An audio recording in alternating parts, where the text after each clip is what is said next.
Hi friends, what's about you. I hope all of you fine. जैसे कि आज आप समझ रहे हैं कि आज हमारा जो टॉपिक है वो इलेक्ट्रॉनिक कॉन्फ़िगरेशन है। तो हम देखते हैं कि इलेक्ट्रॉनिक कॉन्फ़िगरेशन होती क्या है। इलेक्ट्रॉनिक कॉन्फ़िगरेशन को हम देखते हैं उसकी डेफिनेशन को, तो वो क्या कहती है, distribution of electron around nucleus in the atom is called electronic configuration. मतलब ये कि हमारे जो इलेक्ट्रॉन की डिस्ट्रीब्यूशन है न्यूक्लियस के गिर्द एक एटम में, तो हम उसे क्या कहते हैं, इलेक्ट्रॉनिक कॉन्फ़िगरेशन कहते हैं। मतलब ये कि हमारे मिसाल के तौर पर ये हमारे पास एक एटम है कोई, ये हमारे पास न्यूक्लियस है। न्यूक्लियस के इर्द गिर्द ये जैसे ऑर्बिटल्स हैं, तो इनके दरमियान जो इलेक्ट्रॉन की डिस्ट्रीब्यूशन है, देखिए इलेक्ट्रॉन एक ख़ास तरतीब के साथ जुड़े हुए होते हैं या तकसीम हुए होते हैं, तो इसे हम क्या कहते हैं, इलेक्ट्रॉनिक कॉन्फ़िगरेशन कहते हैं। तो मतलब ये हमारे एटम के अंदर न्यूक्लियस के गिर्द जो इलेक्ट्रॉन की अरेंजमेंट है उसे हम क्या कह रहे हैं, इलेक्ट्रॉनिक कॉन्फ़िगरेशन कह रहे हैं। तो हम इलेक्ट्रॉनिक कॉन्फ़िगरेशन को समझने के लिए इसकी एक ख़ास तरतीब होती है, और एक ख़ास तरतीब को समझने के लिए हमें दो रूल अप्लाई करते हैं। अगर हम हाई लेवल के इलेक्ट्रॉनिक कॉन्फ़िगरेशन देखते हैं तो वहाँ हम चार रूल्स देखते हैं। एक हमारे पास अबाव प्रिंसिपल होता है, दूसरा हमारे पास विच वेजर रूल होता है, और तीसरा जो होता है वो हमारे पास हुंड रूल होता है, और चौथा कौन सा होता है, पॉली एक्सक्लूजन रूल होता है। यहाँ पर हम लो लेवल की बेसिक इलेक्ट्रॉनिक कॉन्फ़िगरेशन देख रहे हैं, तो यहाँ हम दो टाइप्स के देखते हैं। ये देखिए हमारे पास एक ये अफबाउ प्रिंसिपल है और दूसरा वाइस वेजर रूल है।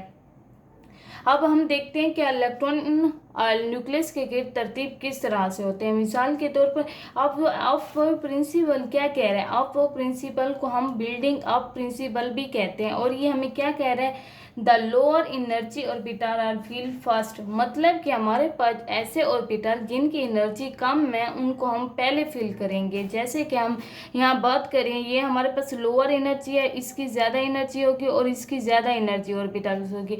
तो मतलब ये कि हमारे पास ये देखें, ये हमारे पास कोई एस है, ये हमारे पास पी है, और ये हमारे पास कौन सा है, डी है।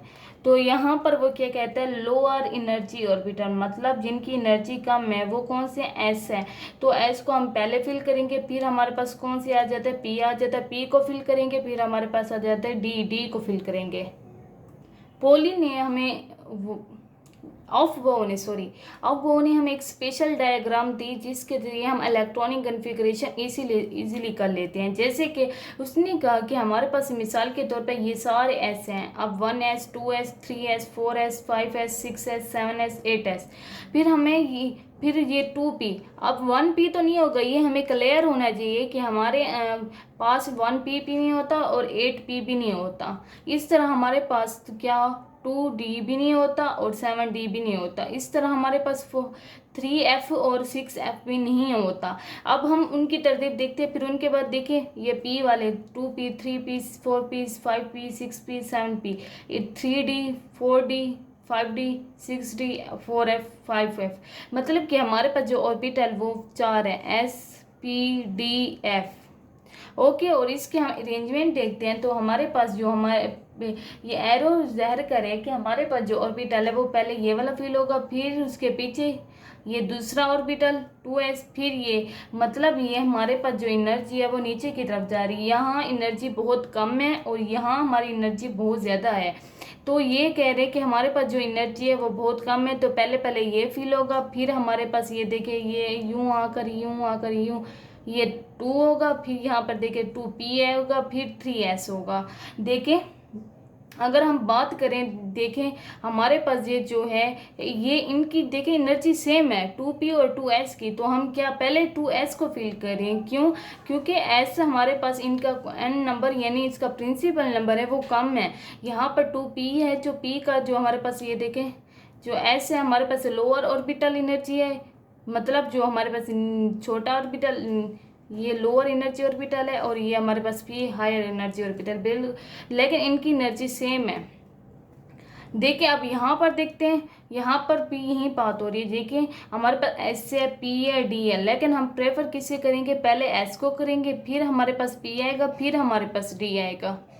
तो हम कह सकते हैं कि पहले हम S, फिर 2S, फिर 2P, 2S, फिर हमारे पास 3S, 3S के बाद 3P आएगा, फिर 3P के बाद 4S आएगा, 4S के बाद फिर 3D आएगा, फिर 3D के बाद 4P आएगा, फिर 4P के बाद 5S आएगा, 5S के बाद 4D आएगा, 4D के बाद 5P आएगा, 5P के पास 6S आएगा, 6S के बाद 4F आएगा, 4F के बाद हमारे पास 5D आएगा, 5D के बाद 6P आएगा, 6P के बाद हमारे पास 7S आएगा, 7S के बाद 5F आएगा, F के बाद हमारे पास 6D आएगा, फिर 6P आएगा, फिर 6 आएगा।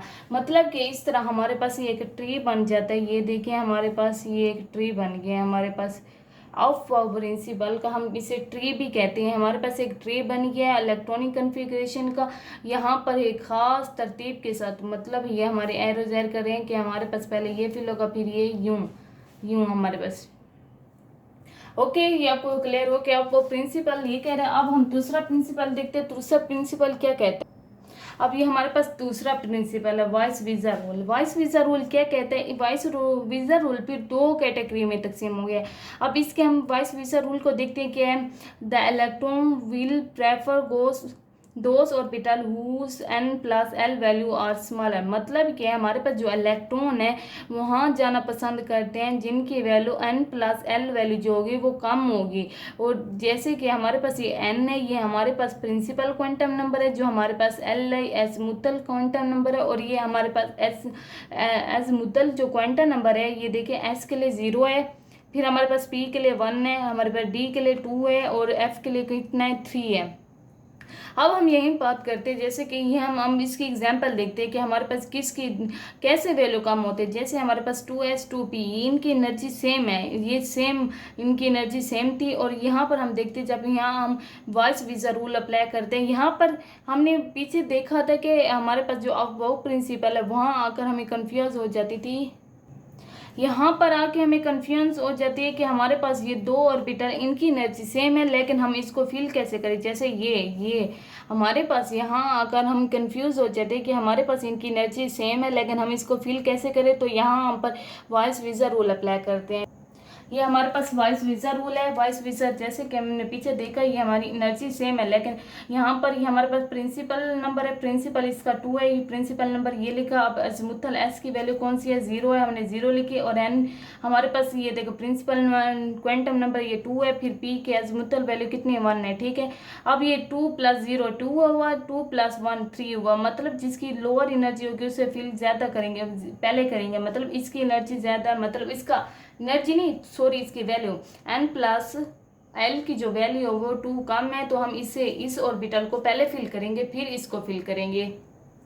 इस तरह हम इसकी बात करते हैं। जैसे कि हमारे पास अगर हमारे पास n+l are same for different, मतलब कि दो डिफरेंट ऑर्बिटल है, लेकिन उनकी जो हमारे पास n+l वैल्यू है वो क्या है? वो सेम है। Then electron prefer to go into that orbital whose n value is smaller. यहाँ पर ऑर्बिटल वहाँ जाना पसंद करते हैं जहाँ उनकी n वैल्यू क्या? स्मॉलर होगी। मतलब ये कि हमारे पास जो प्रिंसिपल क्वांटम नंबर होगा वो स्मॉलर होना चाहिए। देखिए हम मिसाल देखते हैं। पीछे हमने देखा तो उन कि n जो हमारे पास था वो क्या था? उनकी वैल्यू कम होगी, तो हम उससे पहले प्रेफर करेंगे। देखिए हमारे पास 3S और 2P, ये हमारे पास क्या? इनकी n+l क्या सेम वैल्यू। देखिए n प्रिंसिपल नंबर इसका 3 पुट किया, l हमारे पास S0, यहाँ पर हमारा n जो 2 प्रिंसिपल नंबर ये पुट किया, हमारे पास p की वैल्यू कौन सी है? अज़मुतल ये 1 है, तो हमारे पास 2 3 3 है। तो हम क्या यहाँ प्रेफर करेंगे? दोज वैल्यूज जिनकी n वैल्यू क्या होगी? स्मॉलर होगी। और यहाँ पर n वैल्यू किसकी स्मॉलर है? ये स्मॉलर है, तो हम यहाँ प्रेफर करेंगे कि हम पहले इसे फिल करें फिर इसे फिल करें। अब हमारे पास कोई और भी ऑर्बिटल आ जाते हैं, जैसे कि हमारे पास 4S हो जाता है या फिर हमारे पास 3D आ जाता है, तो हम किसको प्रेफर करेंगे?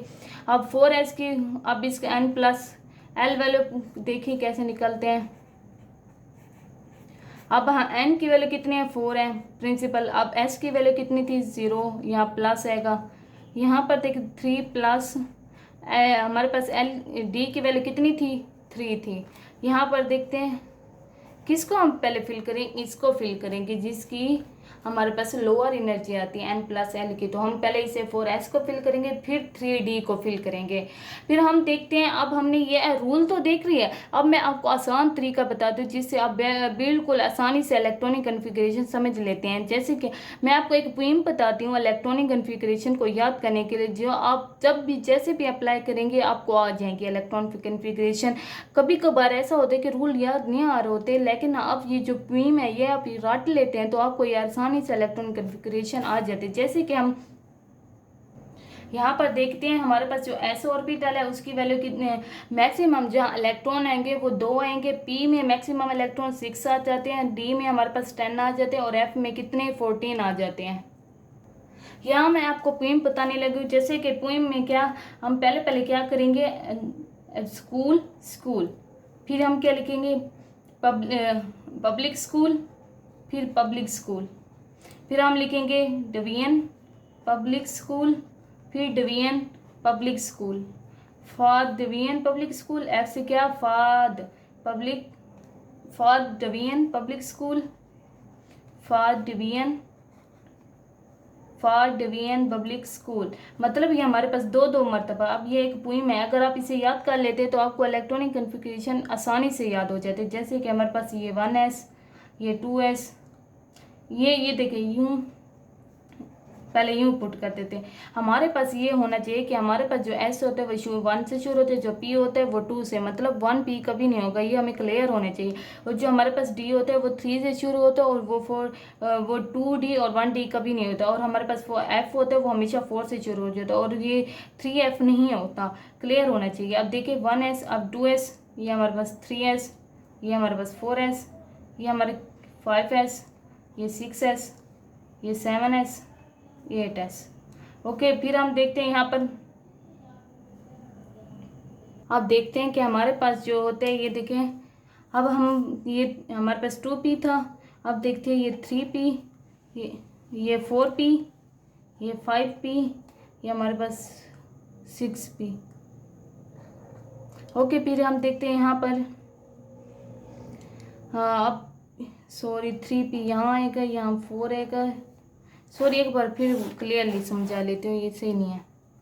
अब ये देखिए 1s,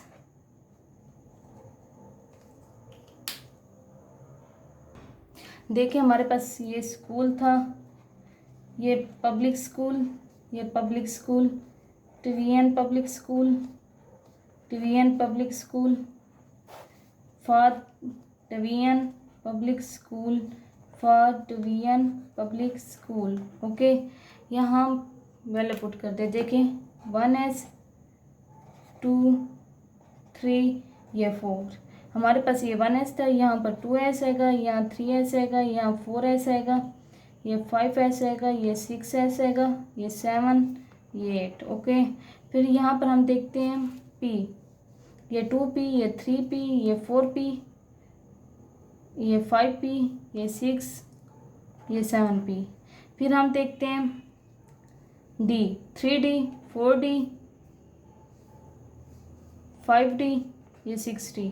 फिर हम देखते हैं F4F, ये 5F। ये हमारे पास इलेक्ट्रॉनिक कन्फिग्रेशन है। टोटल इलेक्ट्रॉन जितने भी आइटम हैं उन सारे के इलेक्ट्रॉनिक जितने भी यहाँ तक हमारे पास एलिमेंट हैं उनके इलेक्ट्रॉनिक कन्फिग्रेशन है वो इसके अंदर फिल हो जाते हैं। जितने भी हमारे पर ऑर्बिटल हैं वो 8s तक है, मतलब यहाँ पर जो हमारे इलेक्ट्रॉन्स हैं वो ख़त्म हो जाते हैं और ये हमारे पास जो इलेक्ट्रॉनिक कन्फिग्रेशन है वो यहाँ तक है। अब कुछ मिसालें देखते हैं इलेक्ट्रॉनिक कन्फिग्रेशन के हिसाब से। देखें ये मैग्नीशियम है, इसकी 12 है, ये 2p6, देखें ये 2 10 और 2 12। School public school. ओके, हमारे पास अब हम देखते हैं दूसरा पोटाशियम 19।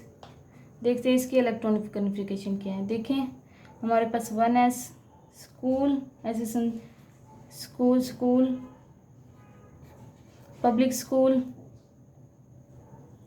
स्कूल लिखना है आप। देखें 3s आएगा, स्कूल पब्लिक स्कूल, अब फिर पब्लिक स्कूल आएगा। हमारे पास 3p स्कूल 4s। हमारे पास ये देखिए 10 10 और ये कितने हुए 18, यहाँ 1 आएगा। ठीक है, हमारे पास इसकी इलेक्ट्रॉनिक कॉन्फ़िगरेशन होगी। अब हम देखते हैं जिंक की 30 है, तो यहाँ पर देखते हैं 1s2 2s2 2p6 3s2। Public school, ये पब्लिक स्कूल, अब डिवीजन पब्लिक स्कूल आ रहा है। डिवीजन देखिए 10, ये 10 20, ये 30। ठीक है, यहाँ 10 आएगा, सॉरी। मैक्सिमम जो इलेक्ट्रॉन है वो 10 डी में 10 आते हैं, तो ये हमारे पास जिंक के हो गए। अब हम क्रोमोनियम की देखते हैं। देखें 24 है, 1s2 2s2, ये 2p6 3s2।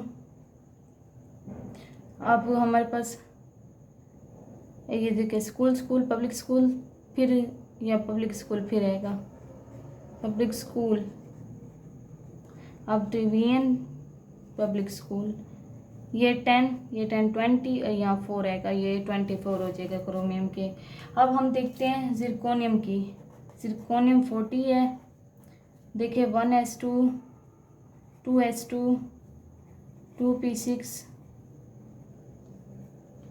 3s2 3p6 4s2। अगर आपको ये पोइम याद हो जाती है तो आपको ये देखिए school public school division public school. अब ये यहाँ 10 है का, सॉरी, डिवीजन पब्लिक स्कूल, यहाँ पब्लिक आएगा 6 5s2 डिवीजन पब्लिक स्कूल, फिर हमारे पास डिवीजन पब्लिक स्कूल आएगा 4d। देख लेते हैं, ये 10 ये 20 ये 30 और ये 80। यहाँ पर हमारे पास 2 इलेक्ट्रॉन आ जाते हैं जिरकोनियम में, देखें। ओके, अब हमारे पास ये जो इलेक्ट्रॉनिक कॉन्फ़िगरेशन है कभी कभार बहुत ज़्यादा हो जाते हैं। हम इस इजी पेथ वे में कैसे करते हैं कि हमारे पास जैसे कुछ नोबल गैसेज हो जाए, जैसे कि हमारे पास क्रिप्टॉन है, तो इलेक्ट्रॉनिक कॉन्फ़िगरेशन उसकी 36 है, तो हम उसकी ये देखें यूँ लिख लेते हैं क्रिप्टॉन 36। अब 36 ये 10 ये 10 कितने 20 ये 36। अब इसके अलावा कितने इलेक्ट्रॉन बच रहे हैं, ये यहाँ पुट कर देंगे, सॉरी 5s2 4d2। ओके, इस तरह से हमारे पास हायर जो, जैसे कि आप एक मरकरी की एक और मिसाल देख लेते हैं, इसकी 80 है, तो यहाँ पर इसकी जो इलेक्ट्रॉनिक कॉन्फ़िगरेशन है वो देख लेते हैं 1s2 2s2 2p6 3s2 3p6 4s2। अब हमारे पास 4p6 5s2 4d10 5p6 हमारे पास 6s2। ये इलेक्ट्रॉनिक कन्फिग, लेकिन हम इजी तरीके से क्या करते हैं, हमारे पास जो नोबल गैसेज है, जैसे कि हमारे पास नोबल गैसेज आ जाती हैं, ये हमारे पास क्या जिनोन है, ये नोबल गैस है, और इसके क्या होते हैं 54 होते हैं, और यहाँ 54 निकाल लेते हैं। ये देखिए 10 ये 20 ये 30, ये क्या, ये देखें 40 48 के बाद, लेकिन इसके इलेक्ट्रॉनिक कॉन्फ़िगरेशन अभी कंप्लीट नहीं हुई, सॉरी 2s ये देखें 10, अभी इसके अंदर फिल होने हैं, और ये इसके इलेक्ट्रॉनिक कॉन्फ़िगरेशन कंप्लीट है। ये देखें 4f14 और 5d10। अब देखते हैं हमारे पास जिनोन है, वो जिनोन कहाँ है, ये देखें ये 10 ये कितनी 20 ये 30 के बाद ये 40 दो ये वाला यहाँ आ जाएगा, ये हमारे पास 50 यहाँ पर आ जाता है, तो हमारे पास 4 यहाँ से निकाल लेते हैं। यहाँ पर कितने, यहाँ पर हमारे पास जो इलेक्ट्रॉनिक कॉन्फ़िगरेशन यहाँ कंप्लीट हो जाते, देखें यहाँ पर जो होगा वो यहाँ से शुरू होगा 6s2 4f। अब देखें हमारे पास जो इलेक्ट्रॉनिक कॉन्फ़िगरेशन थी जिनोन की वो 54 थी। ओके, तो आप 54 में देखें, आप इनको काउंट करें तो टोटल 80 हो जाएगा। देखें ये हमारे पास जिनोन की इलेक्ट्रॉन, ये हुआ हमारे पास हमारे पास किसकी, मरकरी की इलेक्ट्रॉनिक कन्फिग्रेशन आ गई। ओके, बहुत सारी इलेक्ट्रॉनिक कन्फिग्रेशन इस तरह हम सॉल्व कर सकते हैं। Okay, this is all about electronic configuration. I hope आपको आज का लेक्चर जो होगा वो आपको बहुत ही अच्छा होगा और लगा होगा और ये आपके लिए बहुत ही हेल्पफुल रहा होगा।